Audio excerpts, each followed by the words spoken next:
કંઈક જે નાના મોટું હતું એ કર્યું છે. દેવોનું બધું જ ખૂબ સારું કર્યું છે. ગામની મિસાલ પણ સારી છે. પણ હવે થોડું શિક્ષણમાં વધારે ધ્યાન આપો. જેટલું આપણે શિક્ષણમાં રોકાણ કરશું એટલું આવનાર પેઢી માટે ઉપયોગી નીવડશે. અત્યારે દિન પ્રતિદિન જે જમીન છે એમાં ઘટાડો થવાનો છે, વધારો નથી થવાનો. ઘટાડો 2-3 રીતે થવાનો છે. એક તો પરિવારોની સંખ્યા વધે એટલે ભાગ પડતા જમીનો ઘટાડો થાય, અને બીજું જેટલું આ જમીન છે એમાં ઉદ્યોગો આવે કે બાંધકામ થાય, પણ એ રીતે પણ જમીન દિન પ્રતિદિન ઓછી થતી જાય. તો આપણે આવનાર સમયની અંદર બીજાની જેમ આપણે ટકી રહેવા માટે કરીને માત્ર ખેતી કે પશુપાલન નહીં, પણ નાના મોટો ધંધો રોજગાર, નાના મોટી નોકરી, અને ક્યાંક બહાર જવું પડે તો બહાર જઈને પણ એક સારી રીતે જે બીજાના હરોળમાં આપણે રહેવા માટે પ્રયત્નો કરીએ. આ ધારો કે આપણે અમૃતભાઈ ને રતનસિંહની ત્યાં આપણે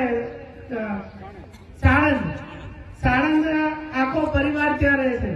તમે જુઓ તો એમની જીવનશૈલી આખી અલગ છે. અહીં કદાચ જયારે પ્રસંગો કરવા માટે આવતા હશે એ ટાઈમે તમને એમ લાગતું છે કે આ વર્ષો પહેલા મજૂરી કરીને બહાર ગયા તો આટલું કમાણા અને આવું સારી રીતે પ્રસંગોમાં કે બધે આવીને સારી રીતે હાજરી આપીને કંઈક આપણા કરતા અલગ કર્યું કે નથી કર્યું? કંઈક અલગ કર્યું અને પગ ઉપર કર્યું, દમ ઉપર કર્યું, મજૂરી કરીને કર્યું.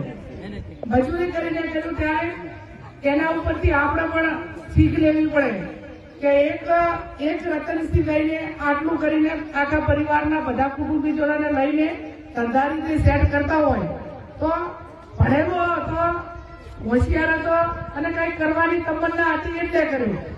એમ શિક્ષણમાં પણ વારંવાર નોકરીઓ માટે લાઇબ્રેરીથી કરીને આપણે અનેક પ્રયત્નો કર્યા છે. ગામના બધા યુવાનોએ વારંવાર કોઈ પણ પરીક્ષા હોય તો એના માટે પણ મજૂરી કરી છે. પણ એવું નિરાશા લાવવાની જરૂર નથી કે એની મહેનત કરી છતાં નોકરી ન મળી. જે મહેનત કરશે ને આજની તો કાલે ગમે એ રીતે ક્યાંક ને ક્યાંક એ મહેનત ઉગી નીકળશે.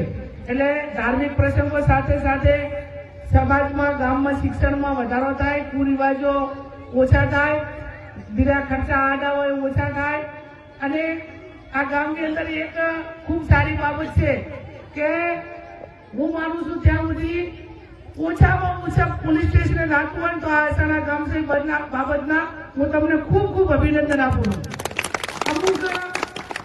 અમુક ગામ એવા છે કે ગામની વસ્તી વધારે એના કરતા તો પોલીસ સ્ટેશનની અંદર ફરિયાદો વધારે, એની ગામની જે વસ્તી એના કરતા અહીંયા ફરિયાદો વધારતી હોય. અને ફરિયાદ કોઈ પણ દાખલ થાય તો ફરિયાદ દાખલ થાય ત્યાંથી કરીને વકીલથી કરીને, ડોક્ટરથી કરીને, પછી સોવટિયાથી કરીને જ્યાં સુધી સમાધાન ના કરો ત્યાં સુધી જે કેસ કર્યો છે જેના ઉપર એ પણ હાથે દીવી નાખે.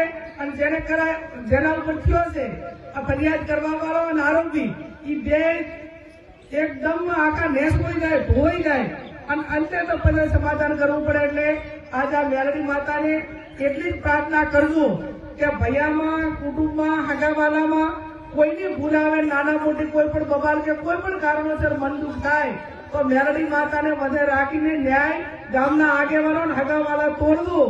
પોલીસ સ્ટેશને ના દાદા અને ના છૂટકે પોલીસ સ્ટેશને જવું પડે તો એ વસ્તુ અલગ છે.